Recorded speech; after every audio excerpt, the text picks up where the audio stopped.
notre émission Les Lives du Social Hub. C'est le 6e numéro.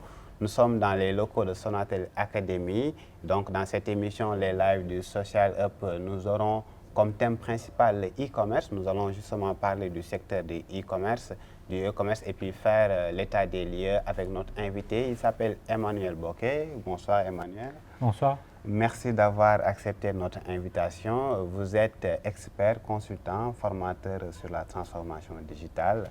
Donc, vous êtes spécialiste du e-commerce. Ce sera l'occasion justement de débattre avec vous du secteur.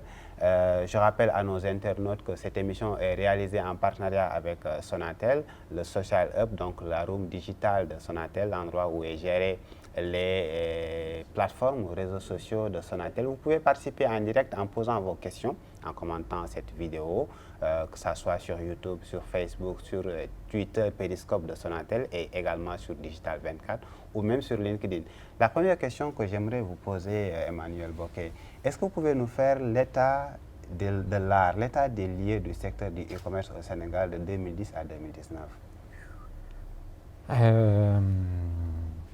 Oui, je vais essayer de résumer parce qu'il y a à boire et à manger dans cette question. On part de très loin, effectivement. En 2010, il y avait très peu de choses. Ça a commencé à frémir doucement dans les groupes Facebook. Les gens se sont rendus compte que les petits business qu'ils faisaient en famille, en ramenant une valise de Dubaï, ils pouvaient les faire dans des groupes sur Facebook. Et puis assez vite, il y a un site qui est apparu qui s'appelle toujours d'ailleurs Expat Dakar, qui a servi de vitrine d'exposition pour ces personnes-là. Et puis ça s'est développé progressivement. Il y a des petits sites de e-commerce qui ont commencé à apparaître, mais qui sont rarement arrivés jusqu'au seuil de rentabilité. Donc ça a souvent disparu ou vivoté, jusqu'à l'arrivée de quelques acteurs, quelques poids lourds. À peu près à mi-chemin, il y a eu Jumia, il y a eu Cdiscount, il y a eu Africa Shop, il y a eu Afrimarket. Il y a donc des acteurs dotés de financement, avec des ambitions, avec un groupe derrière eux. Et donc ça a vraiment changé la donne. Et puis ces dernières années, on est dans une phase de maturation. Donc les modèles qui n'étaient pas portables, qui ne pouvaient pas passer à l'échelle, sont en train de disparaître. Les leaders sont en train de prendre de l'avance. Et puis ça commence à aiguiser l'appétit de groupes qui jusque-là considéraient que le Sénégal était trop petit pour être pertinent et qui sont en train de s'intéresser de près au marché. On a vu deux catégories d'acteurs. On a les acteurs locaux, parfois qui n'avaient pas beaucoup de moyens, qui avaient du mal à se positionner, et des acteurs internationaux qui venaient avec beaucoup de moyens, qui faisaient de la com, de la publicité outdoor, etc. Qu'est-ce qui fait qu'il y a cette disparité et que ces acteurs-là, d'un côté, peuvent réussir, nous reviendrons sur ça plus tard, et il y en a d'autres avec beaucoup de moyens, mais qui n'ont pas pu percer le marché. Quelle lecture faites-vous par rapport à ça? Alors, je vais mettre de côté ceux qui ont commis des erreurs de positionnement ou de modèle et qui sont morts, moyens ou pas moyens. Mais effectivement, vous avez raison, on a le sentiment que les sites de e-commerce et les opérateurs de e-business qui sont étrangers, ou donc qui ont un ADN en grande partie étranger, ont l'air de mieux réussir que les acteurs locaux. Le commerce, c'est surtout une question de moyens. Il faut les moyens pour acheter, pour stocker et pour communiquer, faire diffuser son offre. Et des moyens, on sait tous qu'on n'en a pas beaucoup sur le marché. Les grands commerçants sénégalais ne sont pas du tout digitaux. Et jusqu'à présent, ils n'ont toujours pas vraiment compris les enjeux.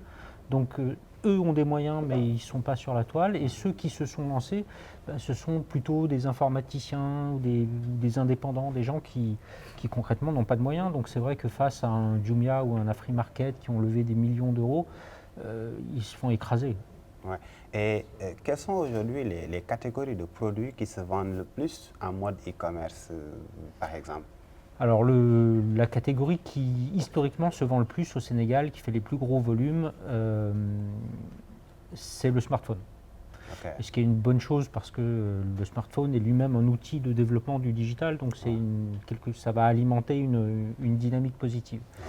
Je mets de côté des produits qui ne sont pas tellement achetés au Sénégal, mais qui représentent des volumes importants, tout ce qui est immobilier, qui se fait un petit peu en ligne, mais dont les ventes ne se font pas en ligne, ça reste une activité qui est très offline.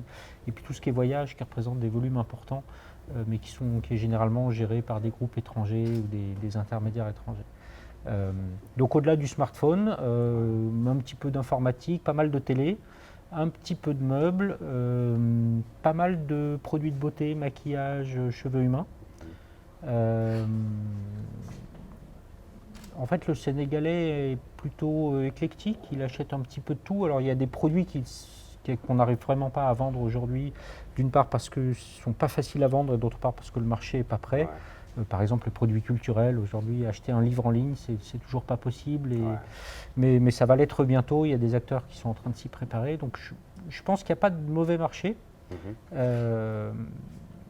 Et il y a un potentiel intéressant partout. Simplement, il y a des marchés qui sont plus faciles que d'autres. On a vu par exemple dans d'autres pays comme les États-Unis ou l'Europe globalement, la gestion de la relation client est vraiment meilleure que ce qu'on a constaté ici. Moi personnellement, j'ai connu l'expérience dans les plateformes locales où quand je dois retourner un produit, quand même, c'est la croix et la bannière, hein, c'est un parcours du combattant. Mais la relation client, c'est quelque chose qui nécessite tout un parcours d'apprentissage. Ce n'est pas quelque chose qui est naturel, donc c'est quelque chose qui s'apprend. Et généralement, la seule façon de vraiment apprendre les choses, c'est à la dure. Vous allez être confronté à des clients, ils ne vont pas être contents, ils vont partir, vous allez perdre de l'argent, vous avez fermé votre société. Et la prochaine société que vous allez lancer, là, vous allez faire attention. C'est vrai qu'ici, on est sur une première génération. La deuxième génération est à peine en train de naître. Alors qu'aux États-Unis, le CRM, c'est quelque chose qui a été théorisé il y a déjà plus de 50 ans. Aujourd'hui, le CRM, c'est une notion qu'on a l'air de découvrir. Enfin, on en parle sérieusement depuis 5-10 ans à peine. Et donc, oui, c'est une question de maturité. Mais ça va venir parce que les grandes plateformes sont en train de se rendre compte à quel point perdre un client coûte cher. Et on a connu des acteurs qui se sont installés ici et qui ont connu des échecs. Je peux citer par exemple Cdiscount ou Africa Shop. Quelle est, selon vous, quelle est la cause de ces genres d'échecs si on sait que c'est des plateformes où quand ils venaient s'installer, ils étaient là avec des moyens qui sont différents des moyens d'acteurs locaux. Et pourtant, ils sont repartis parce qu'ils n'ont pas pu percer le marché. Qu'est-ce qui explique cela? Alors, chaque échec est unique en fait. Chacun a des raisons un peu particulières. Africa Shop, ce qui les a tués probablement, c'est un manque d'agilité. Ils ont identifié qu'ils étaient sur un modèle qui était un peu orthogonal à la culture du e-commerce ici. Ils refusaient de faire du cash à la livraison, par exemple. Donc il fallait payer à l'avance. C'était les seuls sur le marché, donc le marché les a tués. Des gens comme Galerie 54, par exemple, qui a été porté par Total à un moment et qui ont arrêté très vite. Ils avaient un positionnement trop haut de gamme et trop étroit. Ça ne permettait pas de vivre en tant que tel. Cdiscount, c'est un petit peu particulier, mais je vais avoir un avis. Je rappelle à nos internautes que vous avez été responsable au Sénégal. Voilà, j'étais directeur de Cdiscount au Sénégal, donc je vous invite à prendre mon avis avec des pincettes. Mais pour la petite histoire, en fait, Cdiscount a fermé toutes ses implantations internationales. Pas seulement au Sénégal et en Côte d'Ivoire. Ils ont fermé le Sénégal, la Côte d'Ivoire, le Cameroun, Panama, la Thaïlande, le Vietnam, la Colombie, la Tunisie qui était en train d'ouvrir et le Brésil qui représentait 1,5 milliard de dollars de chiffre d'affaires annuel. Et en fait, ce repli sur la France a été déclenché par des pertes importantes sur le marché brésilien. Qui a fait chuter la cotation du groupe au Nasdaq.